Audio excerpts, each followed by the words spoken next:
Hello good morning. ನಾನಿವತ್ತು ಬೆಳಗ್ಗೆಯಿಂದನೇ vlog start ಮಾಡ್ಕೊಂಡಿದ್ದೀನಿ. ಬೆಳಗ್ಗೆ ಟಿಫನ್ ಏನು ಮಾಡಲಿಲ್ಲ. ಒಂದೇ ಟೈಮ್ ಸಾಂಬಾರು, ಮುದ್ದೆ, ಸ್ವಲ್ಪ ಅಳಸಂದೆ ಕಾಳು ನೆನೆ ಹಾಕ್ಕೊಂಡು ಅದು ಸಾಂಬಾರು ಜೊತೆಗೆ ಕಾಂಬಿನೇಷನ್ ಆಗಿರುತ್ತೆ, ಮುದ್ದೆಗೆ ಚೆನ್ನಾಗಿರುತ್ತೆ ಅಂತ ಪಲ್ಯ ಮಾಡ್ಕೊಂಡಿದ್ದೆ. ಇನ್ನು ಬೆಳಗ್ಗೆನೇ ಬೀರು ಲೋಡ್ ಬರುತ್ತೆ ಅಂತ ನನ್ನ ಹಸ್ಬೆಂಡ್ ಅಂಗಡಿ ಹತ್ರ ಹೊರಟೋಗಿದ್ರು. ಒಂದೇ ಟೈಮ್ ಮುದ್ದೆ ಊಟ ಮುಗಿಸ್ಕೊಂಡು ನಾವು ಅಂಗಡಿ ಹತ್ರ ಹೋಗಿದ್ವಿ. ನಾನು ಹೇಗೆ ಸಿಂಪಲ್ಲಾಗಿ ಸಾಂಬಾರು ಮಾಡ್ಕೋತೀನಿ ಮತ್ತು ಸೈಡ್ಗೆ ಕಾಳು ಪಲ್ಯ ಏನಾದರೂ ಸೊಪ್ಪಿನ ಪಲ್ಯ ಮಾಡ್ಕೋತೀನಿ. ಮುದ್ದೆಗಂತೂ ಬೆಸ್ಟ್ ಸಾಂಬಾರು ಅಂತಲೇ ಹೇಳ್ಬೋದು.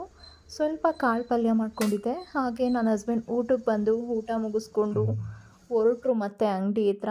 ನಾವು ಕೂಡ ರೆಡಿಯಾಗಿ ಮನೆಯೆಲ್ಲ ಕ್ಲೀನ್ ಮಾಡಿ ಅಂಗಡಿ ಹತ್ರ ಹೊರಟೆ. ಸ್ವಲ್ಪ ಹೊರಗಡೆ ಶಾಪಿಂಗ್ ಕೂಡ ಇತ್ತು. ಶಾಪಿಂಗ್ ಮುಗಿಸ್ಕೊಂಡು ಅಂಗಡೀಲಿ ಹೇಗೆಲ್ಲ ಟೈಮ್ ಸ್ಪೆಂಡ್ ಮಾಡ್ತೀವಿ ಅನ್ನೋದು ಲಾಂಗ್ ವಿಡಿಯೋ ಹಾಕಿದ್ದೀನಿ.